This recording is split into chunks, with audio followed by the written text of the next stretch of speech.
Hello, everyone. It's time for the ReQuest. It's me, Captain Logan, and as always, my illustrious co-host, Austin, the Day Ghost. And this evening, Austin, our totally random, you'd never call this in a million years, category or random topic for the evening is mid-80s Canadian television comedy.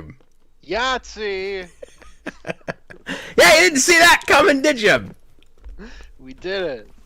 Tonight's request comes from Jeff Niederhofer on Patreon. Thanks a lot to him, who asked us to do a thing that I had never heard of and that is obscure enough that it barely is referenced on the internet. That's being somewhat hyperbolic, but there's one channel that's got episodes of this comedy show that we're talking about tonight. It's called Willy and Floyd. It's a mid-80s thing, like I said. The episodes we watched tonight were from 1985. I think this only ran like 2 or 3 years, and the sense I got just with what little was uploaded, because there like I said, one channel had like 3, 4, 5 full episodes and then a bunch of clips. So we just watched 2 of the episodes I was able to find. Almost watched a third, and then it turned out to be a clip show, so I didn't do that. But Austin, looking into just the first couple of minutes of that before I realized I was looking at a clip show, it looked like it was showing clips from a slightly different format of the show, and I think maybe even the premise changed at some point. But like, there's not even a Wikipedia page on this show, so I'm kind of grasping at whatever morsels I can find with this to get like any sense of what this show was. But the episodes we watched have this is kind of a sitcom. Like, it feels like a kind of sketch comedy, but it's one sketch for a whole half hour. So it's more of a sitcom than a sketch comedy, but without a laugh track. And the comedy is written a lot more like sketch comedy. But the premise of the episodes we saw have these two kind of goofy guys that have their own hotel. But Austin, I think the initial premise had them as like crappy talent agents. Oh, okay. Because when I saw the hotel thing, I was like, oh, we're doing like a Faulty Towers thing, I guess. But, oh, that's weird. And it seemed like some episodes have more like music and stuff than others. Like, we didn't end up seeing any, and more kind of like puppet type stuff, not like Muppet type puppets, but like there was one little segment in one of the episodes we watched that had like the typical upside down head with the with the like outfit sticking out of it. You know, like Joker does that in the animated Batman episode. I think they do more of that kind of thing in other episodes, and then more like musical numbers and stuff. So I wonder if when it started it was more of a variety show, and then at some point it turned more sitcom-y. But I couldn't find a full episode of that version of it, if I'm right about this. So anyway. Watch it be like, this is where it gets bad, and the requester's like, like you're supposed to watch that version of the show, not the hotel version. Maybe so. I have no idea. A lot of this review is going to be, well, here's the 2 we watched. We know nothing about this show, and I struggle to find any information on this. Yeah, I barely know anything about the 2 we watched. But what will be kind of interesting about this maybe is just discussing it with a Canadian, because I'm sure you're going to have a somewhat different experience and perspective on this than I did. Because I guess my big question going into this with you, Austin, is how indicative of is this of what you might think of as like typical Canadian comedy or like Canadian television in general? Mm-hmm.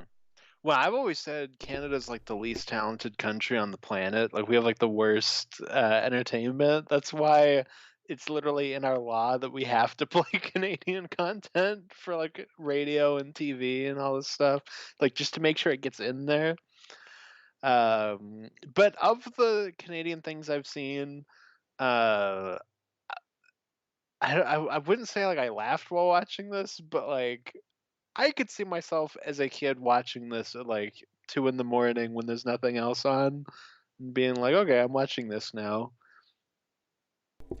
Like it fits with those kind of Canadian shows. I thought. I don't know. Okay, so like that's Austin's ringing endorsement of this. Yeah, I'm sure if I were a kid when this was on, and this popped up, I'd be like, Well, let me tell you what I found fascinating about it. It was odd, and it was nice of whoever uploaded this to keep all the commercials in, because I that was one of the appreciated best parts. just getting to see all the period commercials. But what was fascinating to me about it, Austin, is that this felt with the advertising aimed exclusively at children. Like all of the commercials are toy commercials or commercials for like candy or like health PSA type ads. Like they're like we still have like the Got Milk commercials. I think Canada apparently had one just for eggs. They're like, eat eggs, everybody, eggs, and they're like, we're gonna have this egg sponsored contest. Eat eggs. It's so Canadian. I felt like I was learning a lot about Canada. At some point, I want to show you like some of the weird Canadian commercials that I grew up with, because there's some doozy. Yeah, you've always told me about that. Yeah. So, were you disappointed that these didn't get all that weird? So I kind of knew going in, I was like, okay, it's not going to be any of the ones I grew up with, because obviously like it's like a decade before. Yeah. But like maybe there might be some weird things, and it's mostly American commercials, but a lot of them were still really funny. Well, although I will there say were some local Canadian things, and I can't remember what it was commercial for, but there was one that was like, "Hey, kids of Canada." Yeah, I can't remember what that one was either. But the egg one was really weird. That one made me uncomfortable. When there's like a Speedo man at a pool on the diving board holding an egg, a deviled egg, and then a little boy jumps out of the pool and eats it out of his hand. I screenshotted it and sent it to Cap, and I was like, this man needs to be registered. He should not. I was uncomfortable with the fact that you took that still and sent it to my phone. That bothered me. I was like, I don't like this. Stop. Yeah, I didn't like it either. I almost deleted it. I don't want to spend the whole time talking about commercials, obviously, but I did think it was interesting that this was aimed in its time slot whenever this was aired in Canada. It seems like at children. It was like children's content, because it doesn't feel like it was made to be that.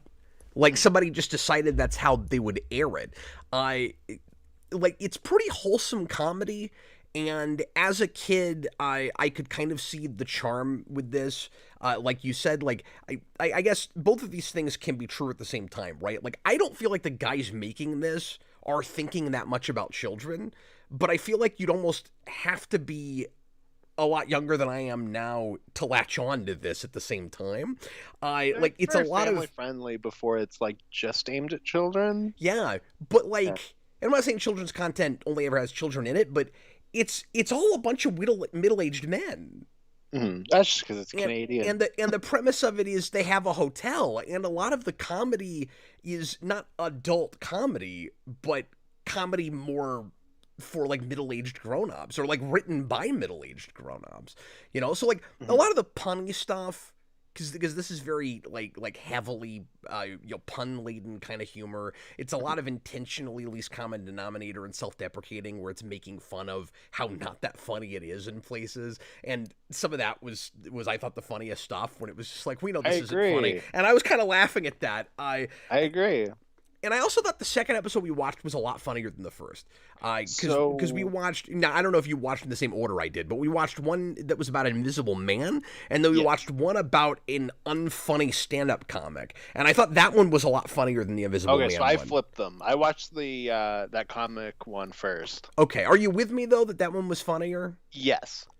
Yeah. Like I said, I didn't really laugh during this, but the one time I did laugh was during that episode. I laughed 2 or 3 times at that. I liked stand-up Canadian, no stand-up comedian. I thought that was funny. And some of the no one's gonna know what we're talking about. But some of the stuff toward the end of that episode where he brings Floyd on stage and everybody's laughing just at what Floyd says, and it's completely like I don't know, maybe I'm laughing at this ironically, but like I thought it was kind of amusing that it was completely arbitrary. Like, the stuff he was saying was not all that much funnier than what the bad comedian was saying, but everyone's laughing at him, and like I thought that was kind of funny. Yeah, the biggest laugh I got was you have that one scene where it's the unfunny comedian and someone, and they're like going back and forth with like their like punny jokes, and then it cuts to Discount Doc Brown in front of a chalkboard, and he's like, "That's not funny."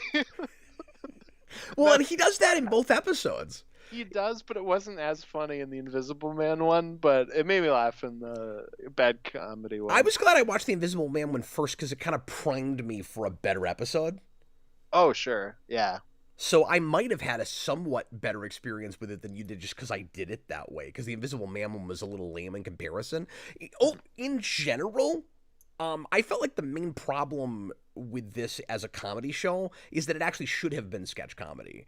Like, I don't think it works in a half an hour format real well. And we only saw 2 episodes. That doesn't really make a pattern, but I felt like it was kind of stretching a sitcom premise that's real, like, one joke too far. So at the very least, it should have been like, and maybe I'm bringing modern sensibilities too much to it, Austin. Although I say that, I mean, we did a lot of this when I was a kid too. I think it should maybe have been more like cartoon shows where you get 2 in an episode, at the very least, if not just full on sketch comedy.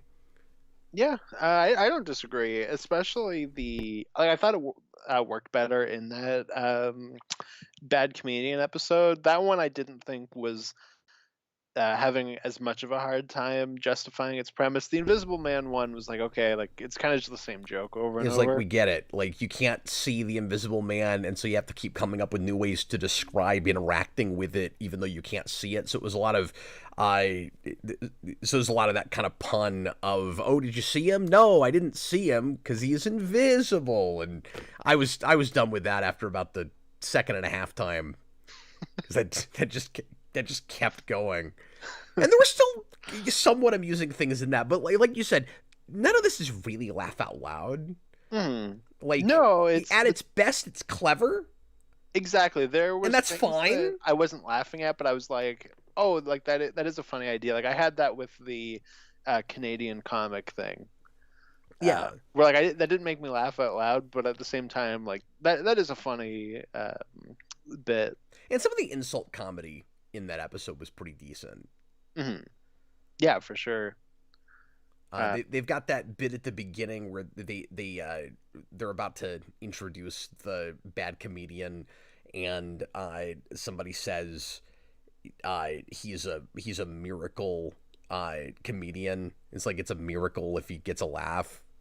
You know, things like that. Some of that insult stuff was decent. Yeah, for sure. It does make me want to go around and be like, do you guys know this show? Like, just older people I know, where it's like, have you ever heard of this show? Like anyone in their 60s and be like, do you remember Willy and Floyd? Yeah, well, I'm having dinner with my dad on Saturday, so I'm going to walk up to him and be like, hey, remember the GoBots? Remember when they played a commercial of that before this show? In the middle of Willy and Floyd? Yeah, my biggest takeaway from this experience, Austin, was GoBots really did look as lame as I always thought they were.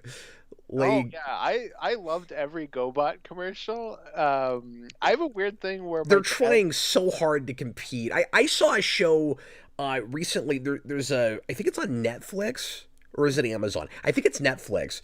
It's not Toys That Made Us. It's a show like that, but like less jokey than that. It's like a kind of a typical History Channel kind of documentary series that's about toys. And they did one on Transformers and GoBots at the same time, and like the kind of the war they had, and like Tonka trying to get back in the game again. And I had never heard a lot of the information that was in that, so it was really interesting. But I was like, God, they just look so lame in comparison, and it just seemed like the kind of, you know, like sad stepchild or something of Transformers. Like, it was really pathetic. Psykill. It's a terrible name for your villain. Oh, he's a motorcycle. He's Psykill. You put that up against Megatron.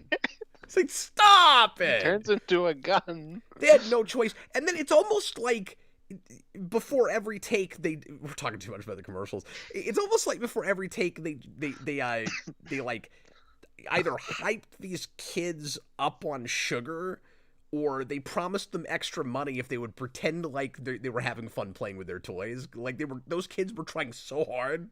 Oh yeah, no, it's hardcore 80s toy commercials where it's like, oh my god, it's Psykill, he's coming. You can tell these kids have never played with these toys before and don't know this property whatsoever. But if you put Transformers in front of them, yeah, it's Megatron. Look, it's what is it? Super GoBots. Super GoBots. One of them turns into a truck. Meanwhile, you look at the He-Man commercials, and those kids aren't having to try that hard. Those toys look cool. Yeah, they're like, oh man, I got a Hordak. This is great. I'm going into the slime pit.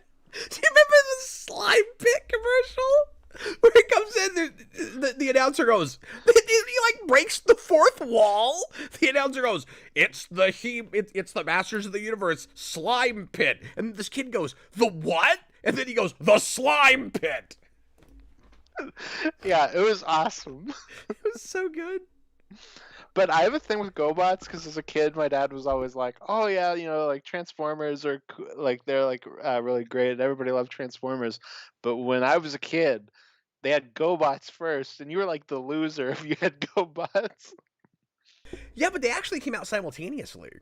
Oh, see, he always said they came out first, but If that's they obviously did, just barely. Yeah, well, that's obviously going off of like this is what I remember as a kid, so who knows? But the GoBots are canonical to the MCU, while Transformers are canonical to the Marvel comics. So take that for what it's worth. Which is hilarious though, because there's still a GoBots reference in the Guardians Christmas special. That's what I mean. They're canonical to the MCU. They Drax's history with the GoBots.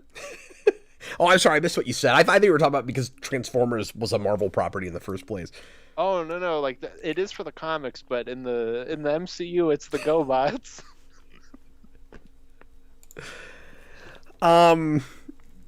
But yeah, I mean, I don't have a ton to say about this show. Like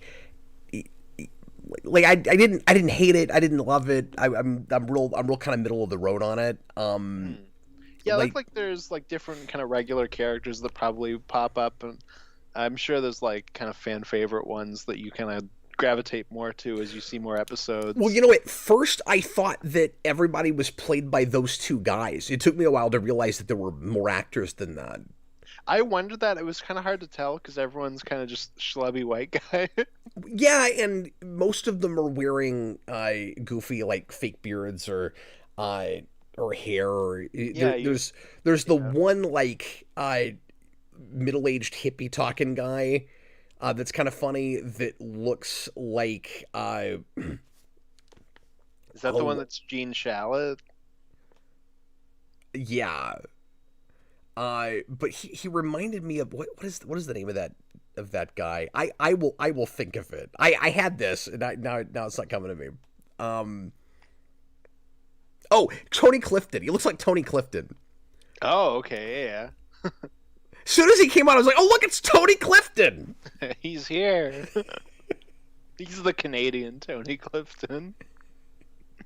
I was like, surely Andy Kaufman's not in this show. Like, immediately, this is a better show if Andy Kaufman is here, and it's the right era for that. Yeah, it's true. No, all the like really great Canadian sketch comedy people did not go to this show. They went to SNL and to what's that other one?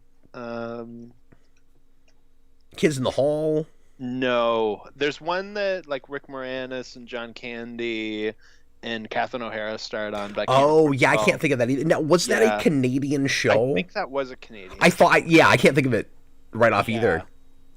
no, I think so too, but I can't remember what it's called. But like a ton of people spun off that too. Welcome back to the We Can't Think of Things stream. Exactly. Well, I found myself racking my brain real hard about SCTV, SCTV. thank Thanks, you. Dan Stan. That's what it is. Yep. There we It is go. a miracle that we have viewers to help us this evening. I really appreciate you guys. And that is nothing against the requester. This is just a real obscure thing to talk about. You guys are, welcome to suggest things like this, or request things like this. But it's a different animal because, like I said, hard to find anything on this show, and nearly nobody. It'll be interesting to see if anybody responds to this stream after it's done and has ever seen this show. No, I'd love to hear that. I'd love to hear like what people's like favorite things are. Like if now that I know that there's other eras of the show, like what are the ones to watch? Yeah, there's Did we just so pick a little bad of it. era? I mean, don't know. I haven't even made a thumbnail for this yet because when I was looking for pictures from it on Google image search, the only things that come up are the videos that are on YouTube and like really poor quality. So I couldn't even make a decent looking thumbnail. You know what the thumbnail should be, Captain? You're immediately going to shoot this down. Eggs. That egg picture. I'm not doing that. It would be a good thumbnail. I'm not. Although it could be GoBots or Ronald McDonald or She-Ra. Oh yeah. See, I liked all those. I'd I rather didn't play like with the... that She-Ra doll than GoBots. Yeah. No, that She-Ra doll was great. Though I didn't like the McDonald's ones. Whenever those came on, I was like, skip, get out of here, creepy Ronald McDonald. See, No one likes you. I have nostalgia for that stuff, so I was kind of excited to see those. Mm-hmm. And they weren't commercials I had seen before, but they were of that era.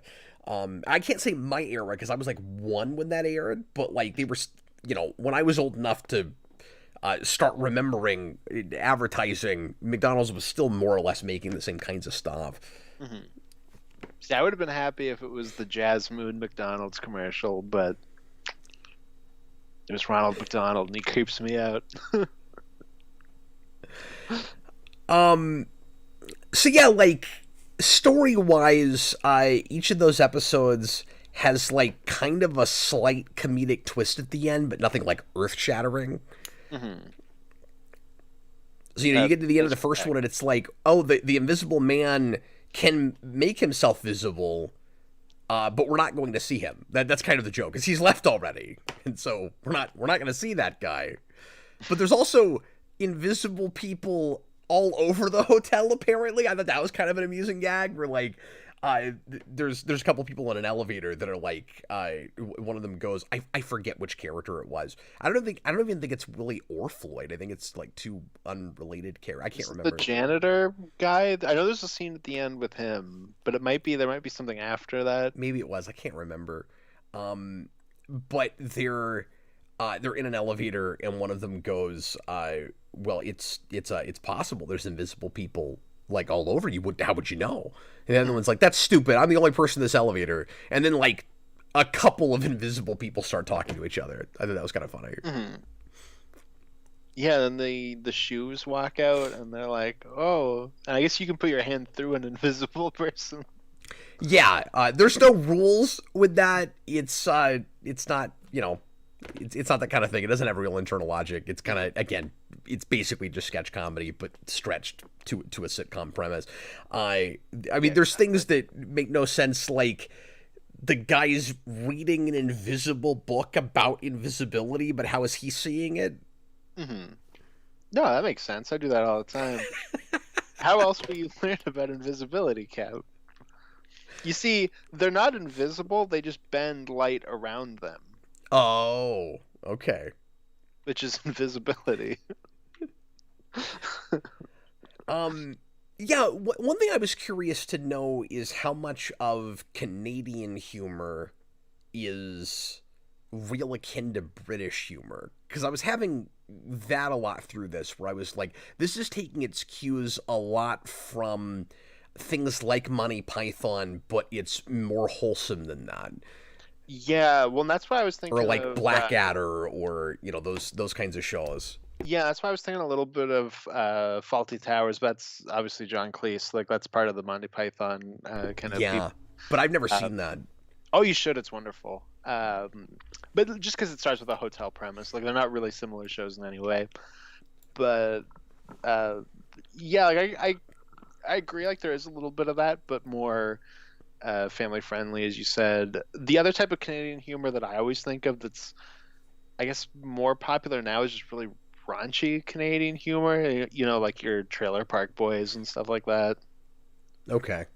Well, I'm just wondering what was most in vogue then, like in the mid '80s, and if you would know that, being younger, because it seemed like there was a thing in the air there, especially in Britain, but like we had some of it here too. But I think we borrowed some of it from them, which is just like language comedy, like play on words humor. Like, isn't the English language goofy but delightful? And this was like 89% of the humor in this was about how weird and inconsistent the English language is.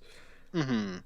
Yeah, and I'm just like not super familiar with shows at this time, just because it's a bit before my era, and like I don't think any of these shows have like any cultural staying power. Like I haven't heard of this. Like no one I know has talked about this. One of these guys just died like 5 years ago, Oh, crazy. and I think it was the Willy actor. Yeah, I haven't even heard about that. I did see that when I was trying to look into some of this. It was not the Tragically Hip thing where the lead singer of Tragically Hip was going to die and suddenly became like the ultimate Canadian treasure, even though I didn't know anyone Canadian talking about it Oh, weird. before that. I don't know who that is. Oh, yeah. Oh, you've never heard of the Tragically Hip? Huh. Oh, interesting. This also reminded me of some sketches that were played sometimes on Dr. Demento, where like Dr. Demento um would take sketches that were like in stage performances and just play the audio of them for various groups. And the writing with this was a lot like some of the kind of clever play on words humor that would happen in some of those. I was thinking about stage too, in terms of like I could see seeing this just on stage. That's Yeah. probably that feels like the way to watch it.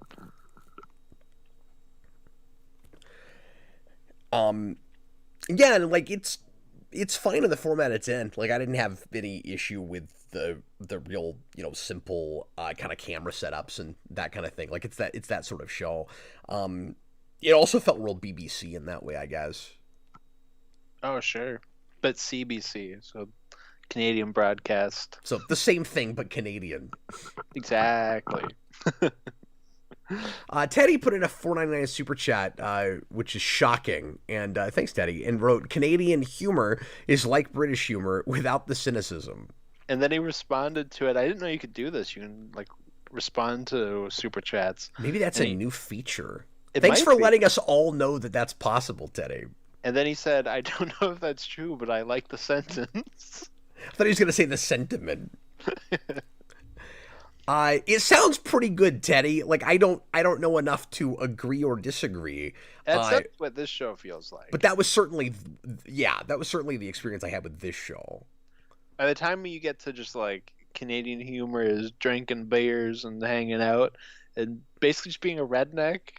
That's what I was going to say. It's like, well, that's also the South. Hmm. Yeah, I don't know.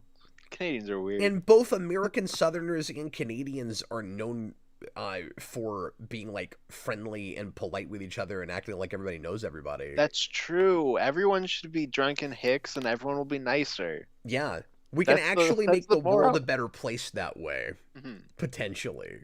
It sounds like. Except for all the drunk driving and, vehicular, homicides. But other than that. Mhm. Yeah, well, unless you're Irish, because then you're drunk and just fighting people. Yes, the fighting Irish. Exactly. I guess it's not. I guess it's not homicide if it's not on purpose. It'd be manslaughter, which sounds worse. Brian Regan has a great joke about that, where he's like, "Manslaughter! I slaughtered a man." Well, we have different laws around that, but I can't remember what it is exactly. My mom's explained this to me, and I just don't remember. But there's like different classifications. Do they not call it something as violent sounding as manslaughter?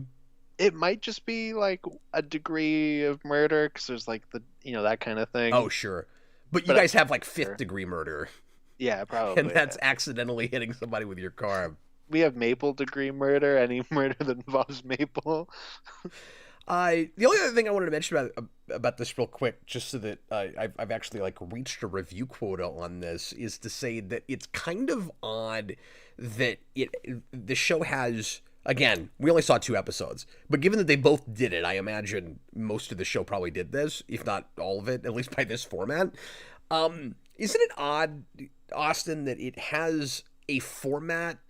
It has a real loose-seeming format, except right in the middle, it gets into this formula where it always cuts to the guy that complains about cliche language he doesn't like. And I'm with you. I thought that was fun. Where he's like, I don't like, like laugh your head off, because like the beheading's not funny. Yeah. And then like he points to the decapitated body, and he's like, "Look, is that funny?" And I'm like, "No, that is funny." And then he's like a barrel of laughs, and then the barrel starts laughing, and I'm like, "All right." Look at this barrel of laughs. This isn't funny. Starts laughing, and he puts it down. But I kind of like the idea that we just randomly cut to that guy in the middle of every episode with a cliche. That's fun. But then, curiously, the other part of that formula is right after our 2 main characters read a poem while wearing glasses with like pictures of eyeballs on them that they can't see out of. And like, that's part of the formula of the show. It's like, it looks like they always do that, and it's immediately after the cliche guy.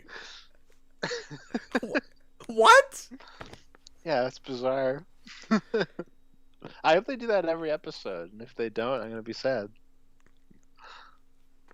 I was assuming that they probably do, but I don't know. I wish I could have seen a third one of that same style. Teddy, $10 super chat. Thanks, man. He says, "Okay, Cap, only 2 donations today. If you want good raunchy Canadian comedy, look up Kenny versus Spinny." So is that all Canadian comedy shows are? Is just 2 guys' names? Kenny versus Spinny. You're not wrong. I'm almost 100% sure it wouldn't be your thing, but it might be Austin's thing. Kenny versus Spinny 100% would not be your thing. You would hate that show. But you know what this is. Yeah, so my cousin adored that show, and he used to show it to me all the time, and I was like 10 years old, and I was like, none of this is funny. I hate this show. And I've just always had that mentality, but I've never actually gone back to see if it's funny or not.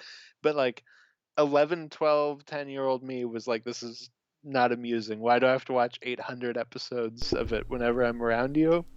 It would be so funny to me if you went and looked at that show again, and you told him, why can't we be watching Willy and Floyd? Yes, I should bring that up to him next time I see him. You should bring up a YouTube video of the show and be like, no, we're watching this now. Oh, he would not like that. It would be great.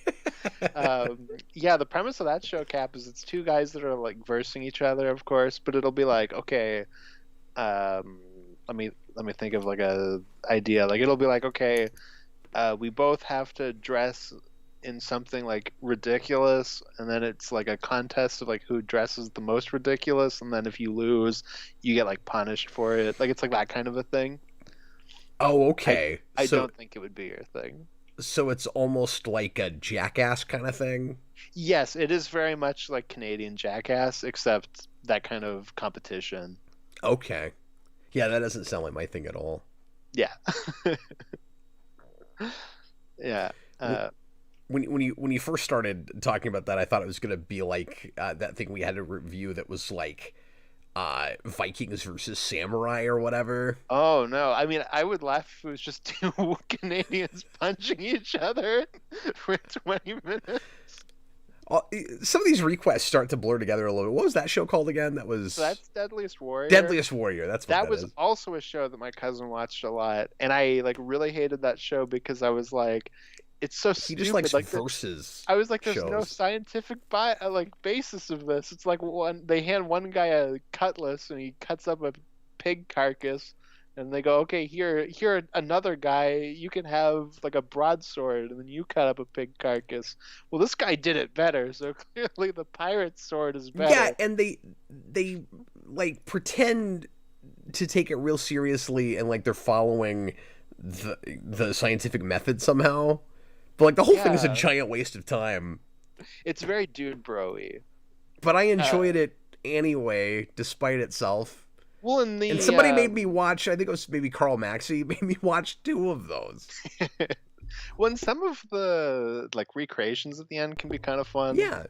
And it, like that show can be funny to laugh at. Where you're like, look how just dude bro-y this show is. Like that was Yeah. on Spike TV, Spike TV. Yeah. which was all about like we got boobs and beer and action. Yeah, well, it was basically like, yeah, women have their own channels, so we need one for men. That's the complete opposite of that, and is obnoxious. Yeah, no, I remember watching like a million episodes of A Thousand Ways to Die on Spike, and my cousin and I would watch Mansers, which I was like, I don't know if I like this show, but I'm also 12, and it's like, here's boobs. Before they had original programming, all Spike TV had for its first few weeks of programming was like constant reruns of TNG. Weird. That's how they Okay. started. It was just Next Generation 24/7. And then they got Blade the series. Well, and, the video game awards start on Spike TV. Yeah. Have you ever seen the original video game awards show? No, I haven't. It's insane. I think that's the one with David Spade hosting, and there's like no victory speeches, and how they announce every victor is a woman in a bikini comes out and it's like painted on her, like, oh, the winner is Oh, blah wow. blah. Okay. That's And it's classy. like, right? It's like, what the hell is this show? Anyway, Austin, anything else you want to mention about Willy and Floyd? Basically, Canadian TV after this really devolved.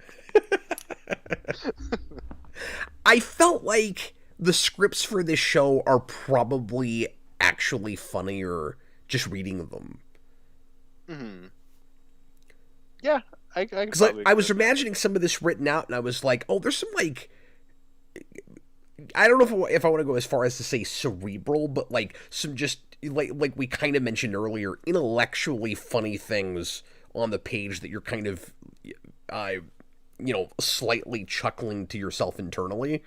Mhm. And I didn't know if a lot of this, like, nothing against these actors delivering this kind of, again, sort of sketch comedy stuff, but like I don't know that it needed or was even enhanced all that much by performance. Yeah, like it makes you wonder, like, hand it to like a really good, kind of show that does that kind of comedy, like an Arrested Development or something, or like a British comedy, and like see how they handle that wordplay. Yeah, but I actually thought a lot of this was funnier out of context. Hmm. Didn't even require a context. Yeah, no, for sure. Hey, Big book of Canadian jokes.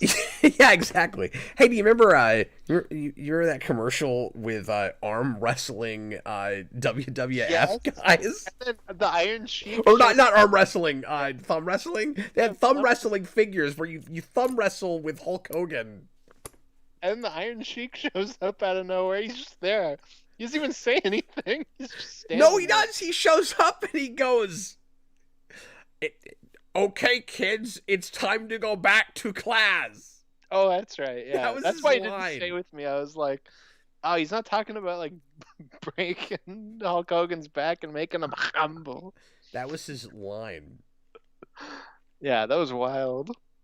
That one had one of my favorite commercial lines, and I can't remember what it is offhand, but it's like at the end of it, it's like this amazing toy or whatever, and it's just like a plastic wrestler on your thumb, and you go like, "Rah."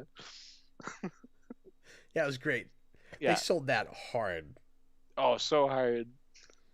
The Voltron toys look like they would have been fun when you were a kid. Oh, sure. Yeah. Not as fun as GoBots, but No, way more fun. Well, and that's kind of surreal to me, like pre-Power Rangers. oh, true. Yeah. You know, just thinking like when I was growing up, like everything was about Megazords, and Voltron had that a decade before that. Mhm. But it was a cartoon show, and nobody knew what a tokusatsu was, but they were watching it. Like, Yeah, and it's interesting because I feel like in references and other media things, we tend to go to Voltron before Power Rangers at this point, and that's just kind of interesting. it's been coming up more and more, yeah, Mm-hmm. for whatever reason. Yeah. Get that bit in Far From Home, where it's like, oh, it's the GoBots. No, it's Voltron. Yeah. Well, and then Deadpool had Voltron references. Oh, I don't even remember that. Uh, Yeah, it comes up here and there. Voltron's probably in Ready Player One. yeah, because you remember when he meets Vanessa and they go to Oh, that's the right. arcade or whatever, and he's like trying to win her a Voltron ring or something.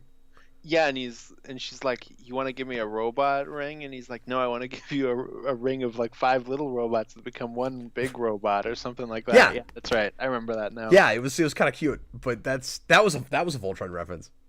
Yeah. Bob the Hun says thoughts on 16 and Total Drama Island. So I watched a lot of 16 as a kid, but I like just missed Total Drama Island. That was all my siblings. They really liked that show. That's more Canadian TV for you. This show also solidified for me an assumption that I was already making that it turns out I was right about, which is that all Canadians talk about school the way you do, where it's not 8th grade, it's grade 8. So like Yeah. somebody in this show says grade 10, and I'm like, see, all Canadians were raised to say it like that, That's what it's called. and Yeah, we don't no, and we I don't had do never- that here. Obviously, like, in movies and like media and stuff, I've heard people say, like, like 8th grade or whatever, but Yeah. I always assumed that was like a tomato thing. But most people said grade 8. So It I is, remember- except it's America versus Canada. no, I know. So It seems. you like called me out on it at one point on a voice call, and I was like, what? Like, what do you mean? Like, that's just what everyone says. Yeah, I was like, I think that's just a Canadian thing, and you're like, is it? I'm like, I think so, and that confirmed my suspicion. So see, in 1985, this guy's going grade 10. He says it like a GoBot. We're going to grade 10. Psykill. Oh my goodness! At the grade 10 building, they have super GoBots. Well, thanks a lot for watching, everybody. Next time, we're going back to comics, and Goofster123 wanted us to review, and I don't know if this is just like the first volume or if this was real short. I haven't looked into this, but Tom King had an original, I think this is a creator-owned thing called Danger Street, so we're supposed to look at that. Oh, okay, cool. Yeah, I've never heard of that. I'm gonna guess it's probably a mini or maxi series. Yeah, because he has a lot of those. Yeah, exactly. Tom King is like the anti Jonathan Hickman in that way. Mm-hmm. Although that's not fair, because I think Hickman has a couple of those too, maybe. Is all of Hickman's worst work in his mini or maxi series? And No, all- I don't mean is worse. ongoing? I just mean that Hickman likes to write these big, sprawling, epics that go on for 19 years. And Tom No, King has some stuff like that, but he's known as much or more for maxi series that are done at 12. Mm-hmm. No, and the stuff that people don't like from him or like is controversial is his ongoing work. So that's that's all I meant. Like, as a joke. Well, now I understand. Well, jokes are so much fun. Canadian humor is way funnier when you explain it. Politely. And while drinking. Austin and I are gonna do one more stream tonight. We're gonna finally do a review on Dark Knight Returns and the comic series, which I've never talked about. Oddly, strangely, on the channel, and we decided to go ahead and do a video on this because we're doing the Super Reviewing Commentary Project commentary tomorrow night on the movie version, and I was reading it again for that, and Austin was like, well, why don't we just go ahead and review it since you're reading it? And I was like, okay, sure. So we're going to do that, and I will... it's getting late and I'm getting tired, but I will try to hold myself together well enough to have a conversation about that. Yep. It's gonna be good. Hopefully we still have enough to say tomorrow. Yeah, I had that thought.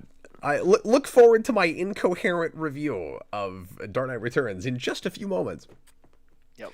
But no, Austin, I think we'll probably try to limit ourselves to an hour and not go, crazy long like we sometimes do on Comic Vault, just because we are going to have over 2 hours to talk about this tomorrow. Mm-hmm. Yeah, exactly. And it is a pretty direct adaptation. Yeah, I have quite a bit to talk about in terms of things they changed, but it is pretty on point. But that'll also allow us to focus more on the adaptation side of it tomorrow, too, without having to get too much into story stuff. That's also part of the reason I took you up on that, because I was like, oh, cool, we can talk... Because that was kind of an issue I had back in the day when I did the Watchmen Rewind, where it's like, at some point, I'm just reviewing Watchmen. Yeah, it would be an interesting thing to also do for Watchmen when we get there, and something like V for Vendetta as well. Well, we should, because I've never done that with Watchmen or V for Vendetta. Mm-hmm. And I honestly should have done that back when I did the Rewind. Mm. Yeah, because a lot of what I have to say about the Watchmen movie is in relation to the book. So when you're not also having to explain why the book works in a rewind, I think that really helps. Yeah, absolutely. Because you have to keep kind of checking yourself and saying, okay, I realize this was in the original, but because they're adapting it as straight as they are, I have to make this complaint about the story. Yeah, exactly. Or I have to praise this thing in the story. Yeah, exactly. And instead you can be like, okay, this is how they took that story and they either made it work better, not as much. Yeah, here's why it's more effective here. Here's why it's less effective here. Yeah, exactly. Here's an interpretation that is somebody else's now, mm-hmm. which the Watchmen movie has quite a bit of. Mm-hmm. Yeah, exactly. But anyway, Frank Miller has had way better luck in adaptation, but we'll get there. Yeah, I think so too. I mean, I still like that movie, but it doesn't hold up the way I remember it. Like, I had the worst viewing of that a few months ago, and I tried hurt my feelings. I think I told you I watched that DC documentary, and then when it finished, I was like, oh, I want to watch something DC. Like, what else is on here? It's like the old Batman movies and stuff. I don't really want to watch those. I haven't seen Watchmen in a while. I'll watch that. I watched like half an hour, and I was like, I think I'm going to go do something else. Well, and for me, Snyder didn't do himself any favors by continuing to make movies. Sure. And so there's just some seams that start to show because of his later work, which, like, is that fair? Not really, but I can't unsee what I've seen, you know what I mean? I mean, I had the same thing just going from Man of Steel to BVS, where I went, I was giving Man of Steel too much credit with certain things, because now that, like, when it came out in the theater, now that I'm looking at BVS, I'm realizing all these things that weren't working in Man of Steel that are in this movie that I didn't have an issue with before. But now that I'm seeing more of it, I'm realizing that it wasn't effective in the first place. Mm-hmm. What a disaster, is what you're saying. Basically, yeah. Anyway, we will see some of you guys here in a few minutes. Thanks for watching, and if you want to make a request, patreon.com/geekvolution, $15 tier makes that happen. We've got quite a backlog right now, but if you would like to request something to get reviewed in a few months, you can ask for a movie, a TV pilot, or a comic, miniseries, or graphic novel. And in the meantime, I was Captain Logan, and this was Austin the Day Ghost. See ya, folks. Bye, everybody.